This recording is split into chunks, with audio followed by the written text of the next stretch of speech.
लोग एक न्यूज़पेपर निकालते हैं जियो टाइम्स, जो कि मैंने पहले भी आप लोगों को कई बार ब्लॉग में दिखाया है। तो आज एक सौभाग्य हुआ मेरा कि मैं वो न्यूज़पेपर हमारे असम के सीएम को दे पाया।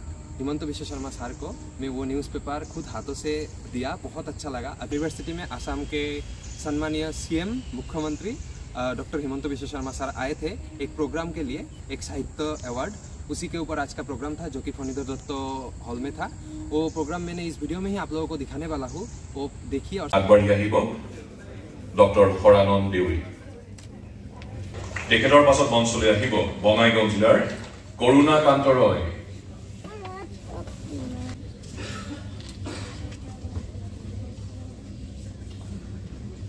এবাৰ আদৰিছো গোৱালপাৰা জিলাৰ গীতা দাস।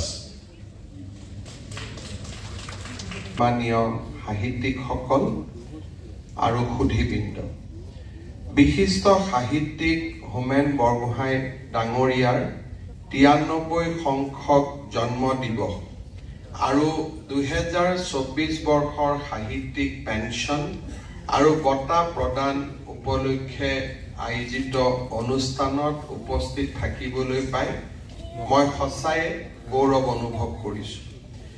অনবদ্য ৰচনা শৈলী আৰু মৌলিক চিন্তাধাৰাৰে অসমীয়া সাহিত্য আৰু সংবাদ জগতত অম্লান চাপ এৰি যোৱা কথাশিল্পী হোমেন বৰগোহাঁই দেৱৰ প্ৰতি মই অসমবাসী ৰাইজৰ প্ৰতি গভীৰ শ্ৰদ্ধাঞ্জলি নিবেদন কৰিছোঁ।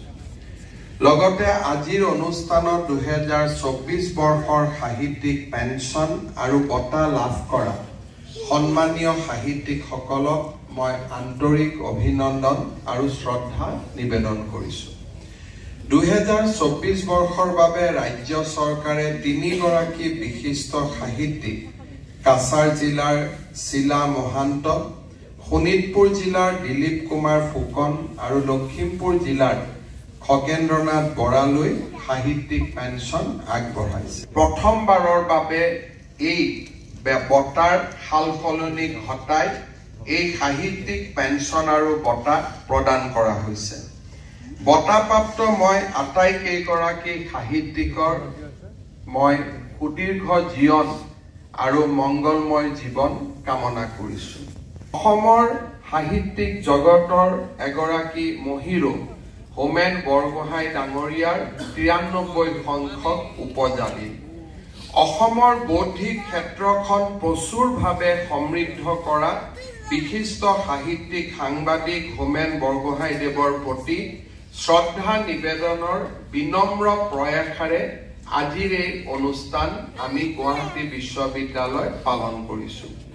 গভীৰ সামাজিক চেতনাৰে সাৰ্বজনীন মানৱীয় আশা-আকাংক্ষা, স্বপ্ন আৰু বিষাদ শক্তিশালী শব্দ শৈলীৰে প্ৰকাশ কৰি বৰগোহাঁইদেৱে আধুনিক অসমৰ বৌদ্ধিক ক্ষেত্ৰখন সমৃদ্ধ কৰি থৈ গৈছে।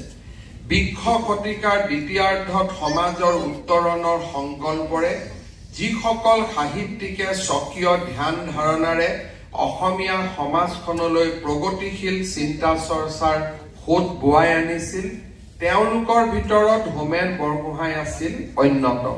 সৰল আৰু যুক্তিধৰ্মী গদ্য ৰীতিৰে তেওঁ অসমীয়া সাহিত্যত এক বিশিষ্ট গদ্য শৈলীৰ সৃষ্টি কৰিছিল।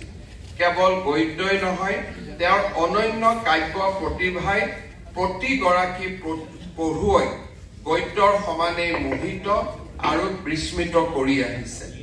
সমাজ ব্যৱস্থাৰ ত্ৰুটি বিচ্যুতি, প্ৰচলিত ধ্যান ধাৰণা আদি গভীৰভাৱে অনুধাৱন কৰি সংবাদ সাহিত্যৰ মাজেৰে তেওঁ জাতিটোৰ প্ৰতিটো জটিল সন্ধিক্ষণত আমাক উচিত পথৰ সন্ধান দিবলৈ প্ৰচেষ্টা কৰিছিল। সাপ্তাহিক নীলাচলৰ প্ৰতিষ্ঠাপক সম্পাদক হিচাপে হোমেন বৰগোহাঁইদেৱে অসমীয়া বাতৰি কাকততো নিঃসন্দেহে এটা নতুন যুগৰ সৃষ্টি কৰিছিল। সমাজ আৰু জনগণৰ প্ৰতি সমৰ্পিত মনোভাৱেৰে সংবাদ সাহিত্যৰ ক্ষেত্ৰখনত সেৱা আগবঢ়াই ৰাজ্যৰ সংবাদ জগতক তেখেতে নতুন মাত্ৰা প্ৰদান কৰিছিল। 60 দশকত সাপ্তাহিক নীলাচলৰ সম্পাদকীয় পৃষ্ঠাত প্ৰকাশ পোৱা প্ৰবন্ধসমূহ তেওঁৰ বস্তুনিষ্ঠ চিন্তাৰ অন্যতম দলিল।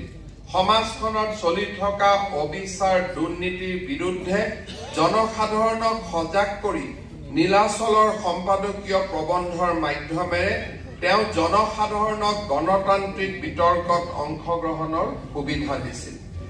বিদেশী অনুপ্ৰৱেশে অসমৰ থলুৱা অস্তিত্ব বিপন্ন কৰিব বুলি তেওঁ সম্পাদকীয়ত উল্লেখ কৰিছিল আৰু বৰগোহাঁইদেৱে নীলাচলৰ পাততে থলুৱাই মাটিৰ অধিকাৰ পোৱাৰ পোষকতা কৰিছিল। তেওঁ বাওঁপন্থীসকলক সকীয়াই লিখিছিল তেওঁলোকে মাটিহীন মানুহক মাটি দখলৰ সংগ্ৰামৰ নেতৃত্ব লৈছে। তেওঁলোকে এই কথাটো সততে মনত ৰাখিব লাগিব যে নিজৰ দায়িত্ব সম্পূৰ্ণৰূপে উপলব্ধি কৰিব লাগে যে কিছুমান কামে ভাল ফল দিয়ে কিন্তু দীৰ্ঘম্যাদী পৰিণাম বেয়াও হ'ব পাৰে। বৰগোহাঁইদেৱৰ সেই আশংকা আৰু সকিয়নিৰ অৰুণৰণ আজিও মাৰ যোৱা নাই। এইখিনিতে তেখেতৰ সাংবাদিকতাৰ আজি ইমান বছৰ পিছতো প্ৰাসংগিকতা বিচাৰি পোৱা যায়। নীলাচলৰ সম্পাদকীয় অসমৰ সমাজ জীৱনৰ এক বিশাল দলিল আছিল। আজি যদি আমি সাহিত্যিক পেঞ্চন আৰু বঁটাপ্ৰাপ্ত সকলৰ প্ৰতি এবাৰ যদি আমি দৃষ্টি নিক্ষেপ কৰো তেতিয়াহ'লে আমাৰ সকলোৰে মনত দ্বিধাহীনভাৱে দেখা দিব যে ৰাজ্য চৰকাৰে অসমৰ প্ৰতিটো মাতৃভাষাকে সন্মান কৰে। আমাৰ চৰকাৰ প্ৰতিষ্ঠা হোৱাৰ আগতে সাহিত্যিক পেঞ্চন আৰু বঁটা অসমীয়া ভাষাত লিখা ব্যক্তিসকলৰ বাবে সীমাবদ্ধ আছিল। আমি অসমৰ বৈচিত্ৰতাক সন্মান কৰো। জনজাতীয় ভাষাসমূহে অসমৰ প্ৰাচীনতম সংস্কৃতিক প্ৰতিনিধিত্ব কৰে। এটা ভাষাৰ লুপ্ত হলে সেই ভাষাটোৰ লগত জড়িত সংস্কৃতি আৰু প্ৰবাহমান সভ্যতা এটাও লুপ্ত হৈ যায়।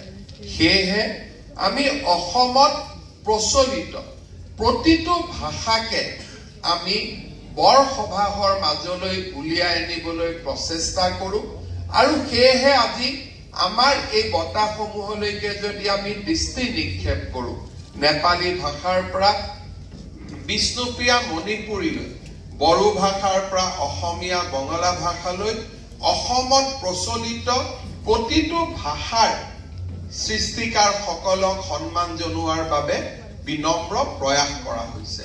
মই ব্যক্তিগতভাৱে বিশ্বাস কৰোঁ যেতিয়া আমি মূল অসমীয়া ভাষী লোকসকলে অসমৰ সৰু সৰু ক্ষুদ্ৰ ক্ষুদ্ৰ জাতিসত্তাসমূহৰ ভাষা সংস্কৃতিক আমি স্বীকৃতি দিম আৰু সেই ভাষা আৰু সংস্কৃতিসমূহ প্ৰবাহমান সংস্কৃতি এটাক প্ৰতিনিধিত্ব কৰে বুলি যেতিয়া আমি মানি ল'ম তেতিয়া সকলোৱে মিশ্ৰিত ভাষা হিচাপে ইজনে সিজনৰ লগত কথা পতাৰ ভাষা হিচাপে অসমীয়া ভাষাটো মুক্ত মনে স্বীকাৰ কৰিব।